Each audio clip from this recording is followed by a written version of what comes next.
ప్రజల్లో ఇంకా చైతన్యం రావాలి. డబ్బు తీసుకొని ఓటేయటం, డబ్బులు ఇచ్చిన వాళ్ళని గెలిపించటం లాంటివి మానుకుంటే ప్రజాప్రతినిధుల్లో ప్రజలకు సేవ చేయాలనే మీరు ప్రజల కోసం పాటుపడే రాజకీయ నాయకుడిని ఎవరినైనా చూశారా?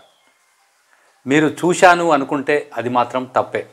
ఎందుకంటే రాజకీయ నాయకుడు ఏ పని చేసినా, రాజకీయ నాయకురాలు ఏ పని చేసినా అందులో వాళ్ళ పదవి కోసం కాంక్ష కనబడుతుంది, లేదా వచ్చే ఎన్నికలను దృష్టిలో పెట్టుకొని చేస్తూ ఉంటారు, లేదా పార్టీ ప్రయోజనాలు భవిష్యత్తును దృష్టిలో ఉంచుకొనే ఏదైనా పని చేస్తారులే. కానీ ప్రజల కోసం స్వచ్ఛందంగా నీళ్లు లేవు, కాలువలు బాగలేవు, ప్రజలకు వీటిని మించిన అవసరం ఇంకేదైనా ఉందా? మీరే ఆలోచించండి.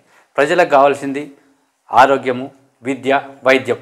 వీటి గురించి, ప్రజలకు కావాల్సిన వైద్యం గురించి, ప్రజలకు కావాల్సిన విద్య గురించి, ప్రజలకు కావాల్సిన సౌకర్యాల గురించి, వాళ్ళ ఆరోగ్యం గురించి ఎప్పుడైనా వచ్చి రోడ్ల మీద కూర్చొని ప్రజల కోసం ఆందోళనలు చేసి ప్రజలకు వాళ్ళ సహాయ సహకారాలు అందించి ప్రభుత్వం దృష్టికి తీసుకెళ్ళి, లేదా ప్రభుత్వంలో ఉన్న వీటి కోసం ఆలోచించిన రాజకీయ నాయకులు, ప్రజాప్రతినిధులు ఎవరైనా ఉన్నారా? ఇప్పుడు మీరు చెప్పండి.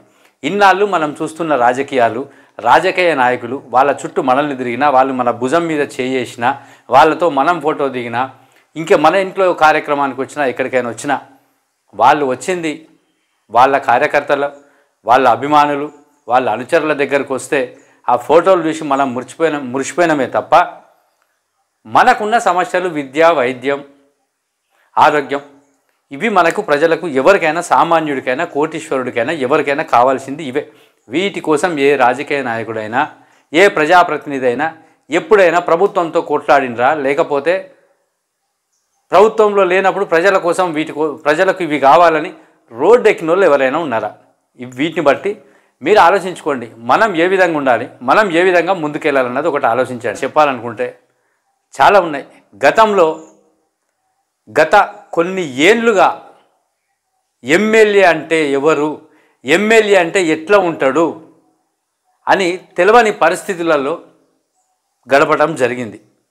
ఈ మధ్య కాలంలో 5-10 సంవత్సరాల నుంచి ప్రజాప్రతినిధిగా ఎన్నికైన వాళ్ళు భవిష్యత్తు బాగుండాలంటే ప్రజల్లోకి వెళ్ళాలని తెలుసుకోవడం, సోషల్ మీడియా పెరిగిపోవడంతో వాళ్ళు ప్రజల్లోకి వచ్చి కొద్దో గొప్ప ప్రజలతో కలుస్తున్నారే తప్ప గతంలో ఏనాడైనా మన ఏరియాలో ఎమ్మెల్యే అంటే ఎవరో, నాకైతే చిన్నప్పుడు ఎమ్మెల్యే ఎవరో నాకైతే తెలియదు. ఏ రోజు నేను చూడలేదు. నేను చూడబట్టి ఒక 15 సంవత్సరాలు కావచ్చు ఎమ్మెల్యేని చూడబట్టి. ఇలా నాలాగా ఎందరున్నారు? ఒక్కటి ఆలోచించండి.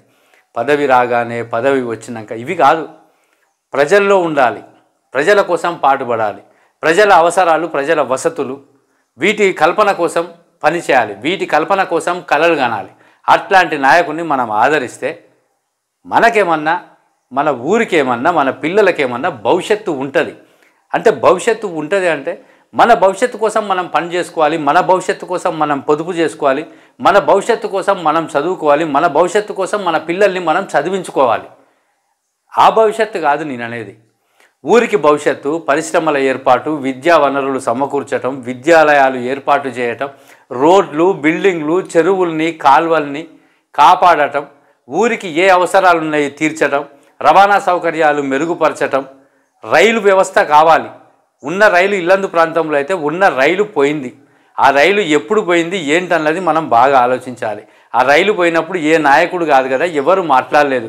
సోషల్ మీడియాలో దాని గురించి నేను సుమారు 8 సంవత్సరాలకు పైన అవుతా ఉంది. అప్పుడు నేను రైల్వే స్టేషన్కి వెళ్ళి దాని గురించి పోస్ట్ పెట్టడం జరిగింది. అప్పటి నుంచి అప్పుడప్పుడు ఎలక్షన్లలో వీళ్ళు దాని గురించి మాట్లాడడం జరుగుతూ ఉన్నది.